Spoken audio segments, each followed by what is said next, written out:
ऐसा कोई मोमेंट था कि तो क्या आप बॉल लेके भी सोती थी या क्या था वो माहौल?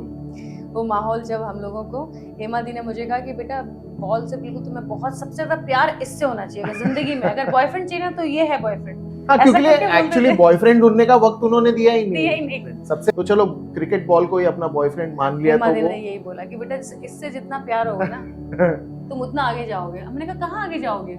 बीइंग अ 14 आप क्या मतलब कहाँ आगे जाने का रास्ता कुछ पता नहीं रहता है। बहरहाल तो इंडिया कैंप में भी हम लोग की यही प्रैक्टिस होती थी कि आप मतलब एक एक बॉल आप अपने रूम पे ले जाओ और बॉल के कम से कम सोने से पहले कम से कम 500 टाइम आपको ऐसे ऐसे करना है। मतलब जो स्पिनर्स हैं उनको सीम का ऐसे रोटेशन करना है और जो पेसर्स हैं उनको ऐसा प्रैक्टिस करना है कि जैसे सीम आना चाहिए। जब आप बॉल रिलीज करते हो तो आपका सीम बिल्कुल स्ट्रेट आना चाहिए, ऐसे वॉबल नहीं होना चाहिए।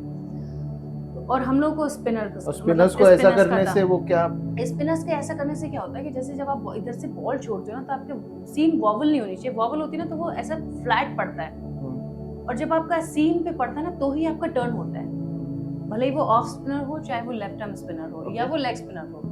कि जब आपका सीम पे बॉल लैंड होता है तभी आपके कुछ भी मूवमेंट होंगे। तो वो हमको बताया था कि आप ऐसे प्रैक्टिस करो।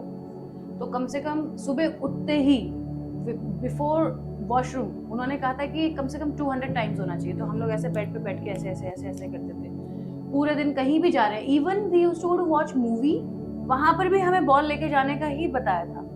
भले ही बोल रहे कि जब अंधेरा हो जाए तब आप बॉल निकालो थिएटर में बैग में रखो, बट मतलब ये था कि हाँ बॉल ही बॉयफ्रेंड हो गया था।